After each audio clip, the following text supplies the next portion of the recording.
Hi, my name is Karen Crossley. I work at Dorman Freshman Campus and Dorman High School in Roebuck, South Carolina.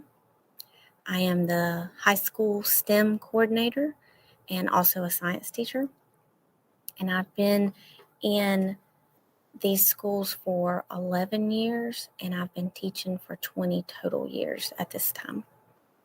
The reason I became an educator because I grew up with a mother who was an educator and a father who was in the business world but also served on the local school board. My brother was severely ADHD in a time where there wasn't much that could be done to help a child with ADHD, and I was not. And so I saw two very different sides of school for kids. I saw my side where I fit in, and I loved school. I loved going to school. I thrived in school and just enjoyed my whole schooling experience. And I also saw my brother who struggled. He struggled not because he was not smart enough, but because he had a hard time fitting into what school was supposed to be. And that shouldn't have been the case, but at the time, that's the only way we knew how. And so I wanted to have an experience or be able to give students, no matter their issues or their intellect, or where they came from, I wanted to be able to give them a good experience, at least in my classroom. If I had another job, I would like to be a park ranger, a state park ranger or a national park ranger. I love science and I really like environmental science. I don't get to teach environmental science much, but I just really enjoy being out in nature and learning about all the little worlds that exist around us that we often take for granted. The thing that I think is different about the students now is that I think they're more distracted than they were. And the question said 30 years ago, and obviously I haven't been teaching for 30 years, but I can say at least 20 years ago. And when I was in school, there wasn't so much to distract us. And obviously I'm speaking of cell phones and social media, that kind of thing. A lot of technology has changed. However, that's not all bad. I think these kids today, whereas when I was in school, if you had to look up something, you had to go find an encyclopedia. Sometimes that would require that you go to a library. My family had a set of encyclopedias, but we bought those and then they were old. And so information is constantly changing.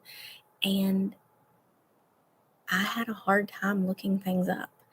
And so I think now, because so much information is, quote, at our fingertips, I think kids are better at that. I think when I say, you know what, I don't know the answer to that, why don't you look it up? They can. They know how to do it. And they do it. Sometimes right then, unfortunately, in class. But, and that's okay. So I think they're different in that they can be more distracted, but they also have skills that I only dream of having, that my parents will never have. And so I think that's pretty cool.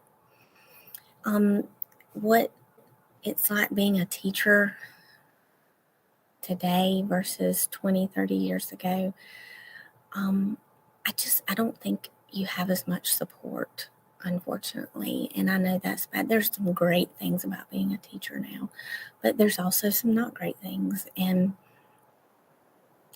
I don't feel that, and when I say support, I mean community support, parent support, even, you know, on the legislature level. I don't think we have the support that we maybe used to have. I don't. I think we're questioned a lot more than we used to be. And in some cases, again, that's not a bad thing, but sometimes it is. For a new teacher, what would I tell someone going into education or who might go into education? I would tell them that it is hard. It is harder than you think that it is. My son, who's in high school, just asked me last night. I'm working in my classroom before students arrive. He was like, "What are you even doing? You don't have students." I'm like, "Oh, dude, you don't even know." It's hard, and you're going to be asked to do things that you never thought were part of this job. And sometimes you won't be asked to do them. You'll just do them because it's needed. And I think that's what people don't understand, is that we put on so many hats and we play so many roles that sometimes you don't even know that you're doing it. You're like, you look back at the end of the day and you're like, oh my goodness, yes, I was a nurse, I was a counselor, I was a mom, I was a teacher, a friend, a confidant, a disciplinarian. Unfortunately, I was a lot of things today, but I did it because it's what needed to be done.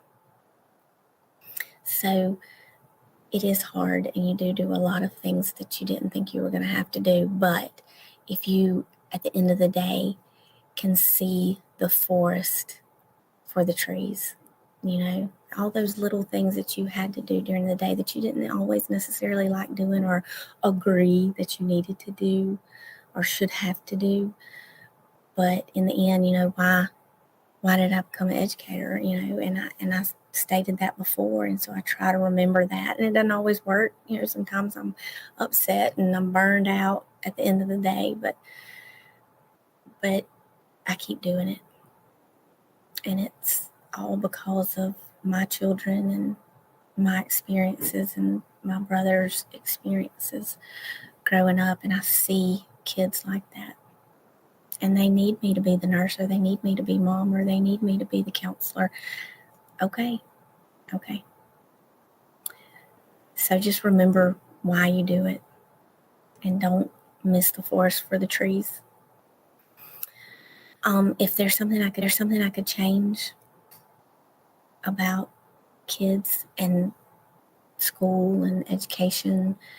You didn't ask if it was realistic, so mine's very unrealistic, but I would change the fact that not all of my kids, and I would venture to say that almost most of my kids on certain semesters do not come from safe, loving homes where they are encouraged and fed and cared for and nourished, and just they are often missing a key part of a safe, loving home life, if not several key parts. And that is hard. It is hard to come to school to learn, or to even want to learn, when you are lacking so many essentials in your life. Sometimes those are physical essentials: food, electricity, water, clothes, showers, washing machine, but sometimes it's emotional and cognitive, where maybe I haven't ever been read to. Maybe I haven't been hugged in, 15 years. And here I am in school, and you expect me to care about science. I didn't get to take a bath for the last 3 days. I haven't really gotten much food except what I get at school for the last week. I don't know when my mom's coming home. We've been by ourselves for 4 days. That's what I would change. And I know that I can't change that. But I feel like if everybody came to school loved and safe and taken care of, then it would look so different. All right, thanks.